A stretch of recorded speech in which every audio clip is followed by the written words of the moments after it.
మీరు చేసిన రాసక్రీడలకు తప్పు కనిపించకపోతే మీ కేక్ కట్ చేసిన దానిలో ఎటువంటి తప్పు మీకు కనిపించింది అని ప్రశ్నిస్తున్నాను సూటిగా. మీరు చైర్మన్ అయితే నేను ఎమ్మెల్సీ.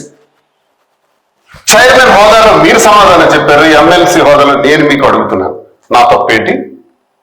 కట్ చేయాలన్నటువంటి విషయం, కట్ చేయకూడదన్నటువంటి విషయం నాకు తెలియదు. ఓకే, తెలియక జరిగింది.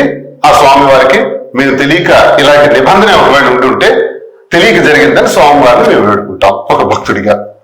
అది ఎగ్లెస్ కేకు అని కూడా క్లారిటీగా చెప్తున్నాం. దానికి రసీదు ఉంది, షాప్ కూడా ఉంది. మేము పే చేసిన అమౌంట్ కూడా 1100 రూపాయలు ఉంది. కేవలం మీ రాసక్రీడల్ని డైవర్ట్ చేయడానికి, డైవర్షన్ పాలిటిక్స్ బాగా అలవాటు కదా, అది డైవర్ట్ చేయడానికి ఈరోజు మా విషయాన్ని తెర మీదకి తీసుకొచ్చి మళ్ళీ రెండో కేసు, మళ్ళీ అరెస్ట్ చేస్తూ చేయండి. ఈ కేసులు, అరెస్టులు ఇవన్నీ భయపడే బాడీస్ కావు ఇవి. వెంకటేశ్వర స్వామి నేత్ర దర్శనం రోజు జరిగిన ఇన్సిడెంట్ పూసగుచ్చినట్టు దేశ ప్రజలందరికీ, రాష్ట్ర ప్రజలందరికీ, భక్త సమాజం మొత్తంకి నేను తెలియజేస్తున్నాను. మీరు చెప్పగలరా? నేత్ర దర్శనం రోజు నా మీద తప్పుడు కేసు పెట్టాలని చూస్తున్నారు కదా, మాధురి మీద, తనుజ మీద. మాకు పిలిపిస్తారు కదా పోలీస్ స్టేషన్కి. మేము నిజంగా ఆ రోజు కావాలని చేశామని, ఎగ్లెస్ కేక్ వాడలేదని, ఎగ్గున్న కేకే వాడామని ఒక తప్పుడు కేసు పెట్టాలని మీరు చూస్తున్నారు.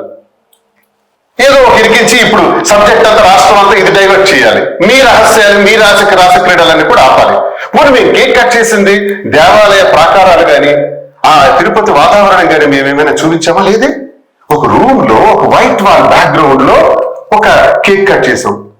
నేను అబద్ధం ఆడొచ్చు, అది విభవ గెస్ట్ హౌస్ కాదు, అది కింద ముందు రోజు మేము ఉన్నాం కదా, పుట్టినరోజు నాడు అక్కడ కూడా మేము ఉన్నాం. దిగువ తిరుపతిలో మరాసా హోటల్లో, ఇంటర్నేషనల్ హోటల్లో అక్కడ కట్ చేసామని అబద్ధం ఆడొచ్చు. నేను అబద్ధం ఆడను, పైనే కట్ చేసాం, తెలుసో తెలియకో కట్ చేసాం. ఆ కేక్ కట్ చేసే దానిలో ఎగ్లెస్ కేక్ కట్ చేసామని రసీదుతో సహా నేను తెలియజేస్తున్నాను. ఎందుకు తెలియజేస్తున్నానంటే, భక్తుడిగా నేనేదైతే చేశానో అది స్వామి వారికి తెలుసు, ప్రజలకి తెలియజెప్పాలి.